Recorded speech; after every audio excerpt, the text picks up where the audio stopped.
झारखंड के लोगों के लिए बड़ी खुशखबरी सामने आई है। अब रांची से टाटा तक सफर पहले से ज्यादा तेज, सुरक्षित और आरामदायक होने वाला है। दरअसल रांची महुलिया यानी टाटा राष्ट्रीय राजमार्ग के मजबूतीकरण कार्य का भव्य भूमि पूजन किया गया है। करीब 214 करोड़ 79 लाख रुपए की लागत से बनने वाली इस परियोजना में 126 किलोमीटर से ज्यादा लंबे सड़क मार्ग को नया रूप दिया जाएगा। ये वही सड़क है जो रांची को जमशेदपुर से जोड़ती है और यहाँ हर दिन हजारों गाड़ियां, ट्रक और बसें गुजरती है। लंबे समय से सड़क की हालत खराब होने की वजह से लोगों को सफर में काफी परेशानियों का सामना करना पड़ रहा था। अब नई तकनीक और मजबूत बिटुमिनस लेयर के जरिए सड़क को और टिकाऊ बनाया जाएगा। इससे दुर्घटनाओं में कमी आएगी और यात्रा का समय भी घटेगा। भूमि पूजन कार्यक्रम में केंद्रीय रक्षा राज्य मंत्री संजय सेठ और जमशेदपुर सांसद विद्युत वरण महतो समेत कई जनप्रतिनिधि मौजूद रहे। बताया जा रहा है कि इस सड़क परियोजना से सिर्फ यात्रा ही आसान नहीं होगी, बल्कि व्यापार, उद्योग और खनिज परिवहन को भी नई रफ्तार मिलेगी। स्थानीय लोगों में इस परियोजना को लेकर काफी उत्साह देखने को मिल रहा है। अब सबकी नजर इस बात पर है कि काम तय समय में पूरा होता है या नहीं। पूरी जानकारी के लिए वीडियो में आगे देखें। आप सबको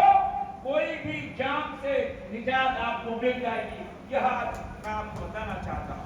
और इस मौके पर हम सबके जो हमारे नेता हैं, इस जिले के माननीय अध्यक्ष भाई हरे कृष्ण प्रधान जी, हमारे रांची ग्रामीण के भाजपा के अध्यक्ष हमारे नेता विनय धीरज महतो जी, हमारी दीदी साथी महतो जी, पप्पू वर्मा जी, भूषण मुर्मू जी, राकेश मिश्रा जी, हमारे साथी और पूर्व जिलाध्यक्ष उदय सिंह देव जी, हमारे मित्र छोटे भाई मधु गोराई जी, हमारे छोटे भाई महेश कुंडू जी,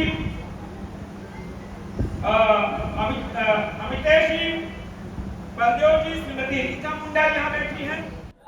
तो देश के प्रधानमंत्री नरेंद्र मोदी जी, जिन्होंने देश की तकदीर और तस्वीर 12 सालों के अंदर और आज देश के अंदर इसको लगाओ गडकरी जी, जिन्होंने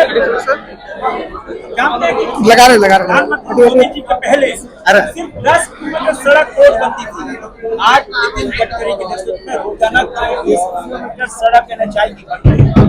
और आज जब इस अवसर पर यहाँ मिले हैं, वो रामपुर मोहलिया सड़क का सुदृढ़ीकरण, मजबूतीकरण लगभग 127 किलोमीटर का 217 करोड़ की लागत से, और जब यह सड़क पूरी तरह दुरुस्त हो जाएगी तो समझो कि रांची से जमशेदपुर मात्र 1.5 घंटे के अंदर हम पहुंच जाएंगे।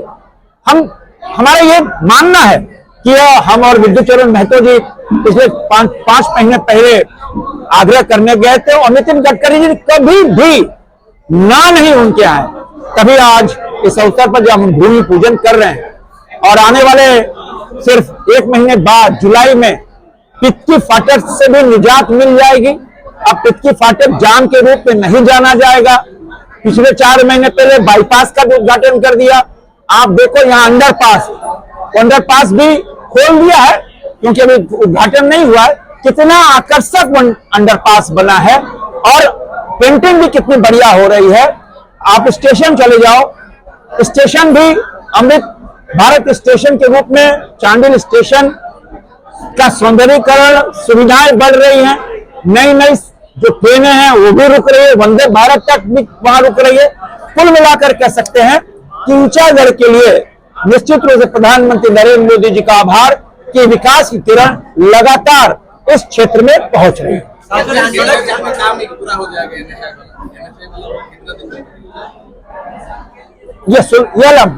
ये वाला काम सिर्फ स्टार्ट 8 महीने का समय है, 7-8 महीने में पूरा हो जाएगा। हाँ, ये इसका ध्यान हमने पिछली बार जो हम आए थे 4 दिन पहले, माननीय मुख्यमंत्री जी का ध्यान हमने दिलवाया है कि उस सड़क का जल्दी से जल्दी उसका काम शुरू हो जाए। कि हालत तो बहुत खराब है। अभी जरूरत पड़ी तो अभी राज्यसभा चुनाव है, कल परसों फिर हम मुख्यमंत्री जी के पास जाकर इस विशेष सड़क के लिए एकदम विशेष रूप में जाकर उनसे आग्रह करेंगे कि उसका निर्माण कराया जाए। सड़क की निर्माण तो हो रही है, लेकिन गुणवत्ता पर सवाल उठ रहा है। जिस तरह चतरा धनबाद में निर्माण उद्घाटन के कुछ दिन बाद ही धस जारी, यहाँ गुणवत्ता नहीं है। NHI में कहीं भी पूरे देश में गुणवत्ता पे सवाल नहीं उठते हैं। NHAI की जो सड़कें हैं गुणवत्ता पूर्ण होती है, 100% प्रूफ होती है। ये जो सड़क होती है तो अब राज्य सरकार की सड़कें होती हैं, लेकिन NHAI में कहीं से पूरे देश में कोई शिकायत नहीं है। सर, हाल ही में कपाली में आदिवासी एक लड़की के ऊपर मारपीट का आरोप लगाया गया है, तो इस पर आपका क्या राय है? नहीं, देखो, महिलाओं का सम्मान तो सर्वोपरि होता है और महिलाओं के सम्मान के लिए प्रधानमंत्री नरेंद्र मोदी जी से उनको सीखना चाहिए कैसे देश की बेटियों के लिए पूरे द्वार खजाना खोला है भारत सरकार ने। बेटी बचाओ, बेटी पढ़ाओ, बेटी बढ़ाओ, बेटियों पे एकदम हर जगह प्रधानमंत्री नरेंद्र मोदी जी आगे रहते हैं, तभी 33% आरक्षण देश की आधी आबादी को। तो अगर महिलाओं का सम्मान जहां नहीं होता, निश्चित रूप दुर्भाग्य, और पुलिस अपना कार्रवाई कर रही है। सर, चांडिल रेलवे स्टेशन में कोच इंडिकेटर और साउंड सिस्टम का दिक्कत है वहां पर सारा अभी देखो, अभी काम चल रहा है, उसका उद्घाटन नहीं हुआ है और उसका काम चल रहा है, बहुत जल्दी पूरे काम पूरे हो जाए। सर, लगातार एक चीज हम जानना चाहते हैं, हाथी और मानव संघर्ष में कैसे रोक लगेगा? हाथी और मानव संघर्ष देखो कई मरतबा, देखो हाथी का जो प्रभाव है, हाथी के जो कहते हैं कॉरिडोर है, हम सब ने कॉरिडोर को रोका है जहां से मूवमेंट होता है। कई मरतबा माननीय मुख्यमंत्री जी को हमने सलाह दी है कि दुनिया में हाथी का जो मूवमेंट हो, जो हाथी नुकसान पहुंचाता है, तो वहां पर मधुमक्खी पालन से उस नुकसान को रोका गया है। हमने मुख्यमंत्री जी को सुझाव दिया है कि हाथी का मूवमेंट जिस क्षेत्र में होता है, अगर मधुमक्खी का पालन हो तो एक तरफ शहद की क्रांति होगी, मीठी क्रांति होगी, और दूसरी ओर हाथी के द्वारा जो नुकसान होता है वो भी रुकेगा। हमने कई मरतबा सुझाव दिया है। अब वन विभाग उसको टॉर्च उपलब्ध कराना है, उसको पटाखे उपलब्ध कराना है। कई बार परसों देर रात में हम रांची में कार्यक्रम से लौटे, सोए देर रात में फोन आ गया कि आप हाथी आ गए। फिर देर रात में लगातार हम फोन करते रेंजर को, फोन नहीं उठा। बाद में सुबह जाके हमने कहा टॉर्च पहुंचाओ, पटाखे दो। तो ये वन विभाग का काम, रेंजरों का काम है तैनातगी, टॉर्च और पटाखे उपलब्ध कराना। मुआवजा की राशि जो बढ़ोतरी किया गया है कैबिनेट में, लेकिन आप तक क्यों नहीं दिया जा रहा है? ये तो डिप्टी कमिश्नर से बात करनी होगी। मुआवजे की राशि तो किसी भी कीमत पर मिलनी चाहिए। अब आप देखो राज्य सरकार में क्या हो रहा है, इन्होंने कहा था 3200 रुपए MRP देंगे धान की खरीद पे, क्या हुआ? 2400-2500 में किया। ये कथनी और करने में कितना अंतर है? गैस सिलेंडर 400 रुपए में नहीं दिया क्या? एक भी पेट्रोल डीजल युवाओं को रिबेट में दिया, 1 लीटर दिया क्या? तो इनके कथनी और करने में अंतर है। क्यों? इनके जो बैसाखी है कांग्रेस पार्टी है।